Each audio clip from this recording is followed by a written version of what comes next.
CUET is way different than the boards. As per the 2 years of PYQs, मैंने ये देखा है कि कोई 5 से 6 कैटेगरी के सवाल आपसे पूछे जाते हैं, क्योंकि CUET में मेहनत के साथ साथ स्मार्टनेस की भी जरूरत होती है। और इस वीडियो में मैं शेयर करूंगा ऐसी 5 स्मार्ट टिप्स जिसको अगर आपने फॉलो कर दिया, इतना अच्छा कि आप नॉर्थ कैंपस भी पा सकते हैं, या आप ऐसे कॉलेजेस को भी टारगेट कर सकते हैं जो केवल एक डोमेन के बेसिस पे आपको एडमिशन देती है, जैसे विश्व भारती हो गया, जामिया वगैरह हो गया। तो NTA ने CUET की डेट शीट रिलीज कर दी है और हिस्ट्री एग्जाम के लिए आपके पास हाथ में अभी 15 से 18 दिन है। आप ऐसे बहुत सारे बच्चे ऐसे होंगे जिनकी तैयारी बहुत अच्छी चल रही होगी, जिन्होंने बोर्ड्स में फोड़ा है। फिर कुछ बच्चे ऐसे होंगे जिनकी तैयारी मिडिल में चल रही है, मतलब थोड़ी बहुत प्रैक्टिस भी कर रहे हैं और साथ साथ सिलेबस को भी कवर करते जा रहा है।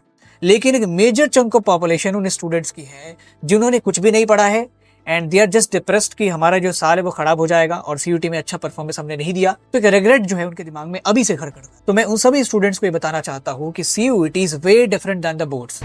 It'll be a whole different game. Boards में आप 10 से 15 दिनों की मेहनत के बाद 95-98% एक्सपेक्ट नहीं कर सकते। लोग क्लेम करते हैं but that is not practically possible. लेकिन CUET में आपने अगर 10 से 15 दिन मेहनत की है और स्मार्ट तरीके से मेहनत की है तो आप बहुत अच्छा स्कोर कर सकते हो। इतना अच्छा कि आप नॉर्थ कैंपस भी पा सकते हैं, या आप ऐसे कॉलेजेस को भी टारगेट कर सकते हैं जो केवल एक डोमेन के बेसिस पे आपको एडमिशन देती है, जैसे विश्व भारती हो गया, जामिया वगैरह हो गया। क्योंकि CUET में मेहनत के साथ साथ स्मार्टनेस की भी जरूरत होती है। और इस वीडियो में मैं शेयर करूंगा ऐसी 5 स्मार्ट टिप्स जिसको अगर आपने फॉलो कर दिया तो न केवल आप नॉर्थ कैंपस के लिए एलिजिबल हो जाओगे, इतने स्कोर आप प्राप्त करोगे, बल्कि ऐसे कॉलेजेस जहां पे कट ऑफ की मारामारी होती है, फॉर एग्जांपल जामिया, विश्व भारती, जहां पे एक ही डोमेन से एडमिशन दे रहा है, उसके लिए भी आप एलिजिबल हो सकते हो with your practice and with your self determination. तो शुरुआत करते हैं पहले टिप से। उससे पहले मैं आपको बताना चाहता हूँ कि आखिर CUET में हिस्ट्री से सवाल कैसे पूछे जाते हैं। As per the 2 years of PYQs, मैंने ये देखा है कि कोई 5 से 6 कैटेगरी के सवाल आपसे पूछे जाते हैं। पहला वन लाइनर है, उसके बाद स्टेटमेंट बेस्ड क्वेश्चन आता है, उसके बाद इमेज से सवाल आते हैं। इमेज से डायरेक्ट सवाल नहीं आते हैं, इमेज से बेसिकली रिलेटेड इन्फॉर्मेशन वाले सवाल आएंगे। जैसे कोई इमेज होगा, रेबल्स राज में अवध के रिकवरिंग की इमेज बनाई गई थी, तो इसको किसने पेंट किया है। किंग्स एंड क्रॉनिकल्स में बहुत सारी इमेजेस ऐसी हैं जिनमें पेंटर्स को क्रेडिट दिया गया है, तो उन इमेजेस के बारे में वो आपसे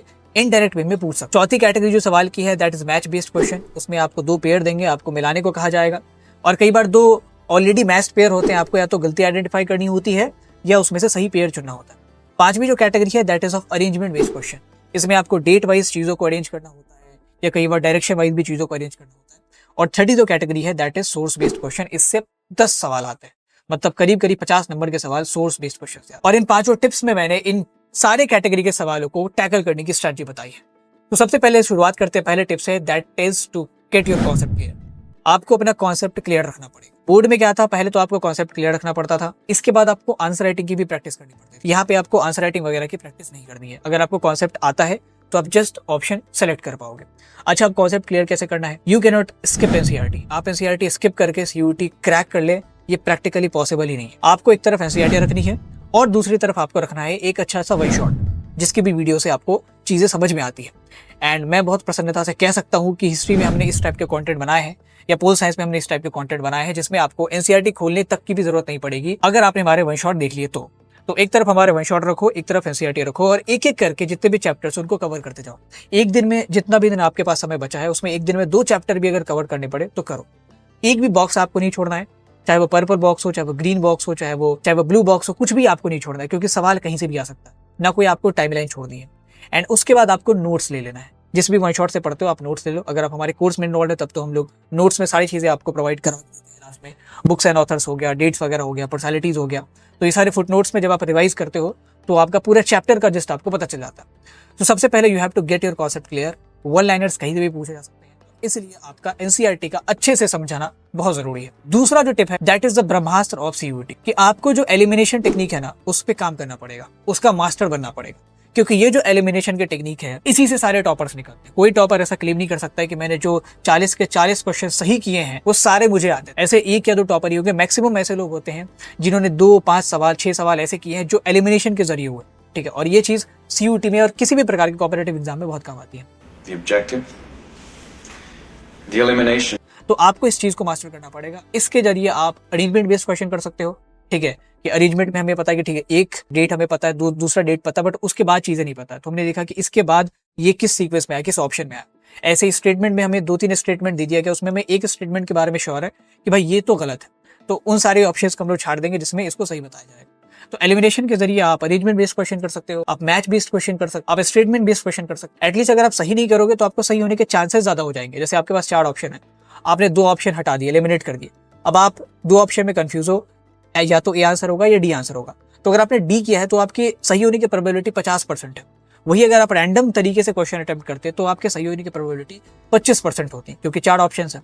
तो इसलिए इस टेक्निक का आपको मास्टर बनना पड़ेगा। इसके ऊपर हो सकता है मैं एक सेपरेट वीडियो करूं, Brace the probability. कैसे हम ऑप्शंस को एलिमिनेट करते हैं और क्वेश्चन को सॉल्व करते हैं। तीसरी जो चीज आपको करनी है दैट इज कि आपको जितने भी इमेजेस हैं हर चैप्टर के, और खास करके चैप्टर 11 और चैप्टर 9 बहुत इंपॉर्टेंट हो जाता है, क्योंकि उसमें इमेजेस के बगल में ना क्रेडिट भी दिया हुआ है कि इस पेंटर ने ये पेंटिंग बनाई है, और पेंटिंग का नाम भी दिया होता है। तो आपको उन पेंटिंग्स को ध्यान में रखना पड़ेगा। जैसे फर्स्ट चैप्टर हो गया, उसमें प्रीस्ट किंग की मूर्ति है, ठीक है, या मदर गॉडेस की मूर्ति है। तो प्रीस्ट किंग की मूर्ति कहाँ से मिली थी? मोहनजोदड़ो से मिली थी। एक मूर्ति है जिसमें आपका कुषाण रूलर दिखाया गया है, तो उसका ब्यौरा दे देंगे। हो सकता है इमेज ना दे, क्योंकि सीयूटी ने इमेज नहीं पूछा है कभी, बट इमेज का ब्यौरा दे देंगे कि एक मूर्ति हमें मथुरा से मिली है, जिसमें जो मूर्ति है उसमें किसी राजा को शायद दिखाएगा और राजा का गर्दन नहीं है, कटा हुआ है। तो ठीक आपके दिमाग में हिट करना चाहिए कि ये मूर्ति मथुरा से मिली है, तो ये कुषाण अंपायर के किसी रूलर की है। तो ऐसे पूछ सकते हैं कि किस अंपायर की मूर्ति है। तो आपको इमेजेस का ब्यौरा देखना पड़ेगा, उसके आसपास के इन्फॉर्मेशन को पढ़ना पड़ेगा, क्योंकि डायरेक्ट सवाल इमेजेस से नहीं आता। उसके बाद बारी आती है इस एग्जाम के सबसे इंपॉर्टेंट कंपोनेंट की, that is a source based question. इसमें सबसे पहले आपको क्या करना है, सोर्स का मतलब आपको पता होना चाहिए। और मैंने एक 4.5 घंटे की वीडियो बनाई थी जिसमें जितने भी चैप्टर्स हैं हिस्ट्री के, उनके जितने भी सोर्सेज हैं उनको एक्सप्लेन किया था। लिंक हमने डिस्क्रिप्शन बॉक्स में डाल दिया है। आप सबसे पहले उस वीडियो को देख के जितने भी सोर्सेज हैं उनका मतलब समझ लो, क्योंकि सोर्स का मतलब आपको पता रहेगा तो आप ऐसे ही क्वेश्चन सॉल्व कर दोगे। अगर इनके सोर्स का मतलब आपको नहीं समझ में आता, कभी एग्जाम में कोई रैंडम सोर्स दे दिया, चैप्टर के बीच का कोई पैराग्राफ उठा के दे दिया, तो आप क्या करेंगे, आप जो इंग्लिश की तैयारी कर रहे हैं, जिसमें आप कॉम्प्रिहेंशन की प्रैक्टिस कर रहे होंगे, ऑफ कोर्स आप इंग्लिश की तैयारी कर ही रहे होंगे क्योंकि लैंग्वेज तो सभी में पूछा जा रहा है, तो वो आप वहां पे कॉम्प्रिहेंशन की टेक्निक लगाएंगे। एक सोर्स को, एक केस को एक पैसेज की तरह लेंगे एंड फिर एक एक करके उसको सॉल्व करने की कोशिश करेंगे। तीसरा जो टेक्निक है सोर्स बेस्ड क्वेश्चन को सॉल्व करने की, वो काम तब आता है जब आपसे सोर्स दे दिया गया है और उससे रिलेटेड इनडायरेक्ट सवाल पूछा गया है। इसीलिए जब भी आप सोर्स पढ़ेंगे ना, तो आप उसके आसपास के कॉन्टेक्स्ट को जरूर एक बार देख लें।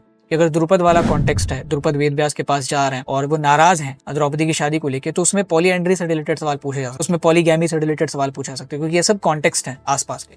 तो ये आसपास के कॉन्टेक्स्ट से भी बहुत सवाल आते हैं। तो इसीलिए मैं कह रहा हूँ कि चैप्टर के आपके किसी भी कोने को स्किप नहीं करना है, क्योंकि हर चीज आपके या तो वन लाइनर में काम आ जाएगी, या अरेंजमेंट बेस्ड में काम आ जाएगी, या सोर्स बेस्ड में किसी न किसी टाइप के क्वेश्चन में अगर आपने पूरे चैप्टर को पढ़ा है तो ये काम आ ही जाए। और अब जब आपने सारे कैटेगरी के क्वेश्चंस को सॉल्व करने के लिए तैयारी कर ली है, तो आपको सबसे आखिरी चीज करनी है जो कि बहुत बच्चे छोड़ देते हैं, and that is I think the most important tip of this video. You have to practice. आपने चैप्टर पढ़ लिया, आपने कॉन्सेप्ट क्लियर कर लिया, आपने सोर्सेज देख लिया, आपने सारे बुक्स और ऑथर्स के नाम याद कर लिया, आपने हमारे नोट्स भी पढ़ लिया, सब कुछ कर लिया, लेकिन अगर आपकी प्रैक्टिस नहीं है, आपको पता नहीं कि मेरी स्ट्रेंथ क्या है और मेरी वीकनेस क्या है, आप मॉक्स नहीं दे रहे हो, तो आपका सीयूटी में अच्छा स्कोर आने से, क्योंकि practice is different thing and preparation is different thing. तो the best thing that you can do, अगर आपने अभी तैयारी नहीं शुरू की है, कि आप क्या करो, आप एक एक करके चैप्टर्स खत्म करते जाओ और अलोंग साइड विद उसके प्रैक्टिस करते जाओ। And this is why Team Blade Learner has come up with the CUET test series, जिसमें आपको मिलते हैं 10 मॉक्स, जिसमें आपको प्रॉपर एग्जाम बेस्ड फीलिंग आएगी। हमने उस टाइप से मॉक्स तैयार किए, उसी टाइपोलॉजीज के क्वेश्चंस ऐड किए,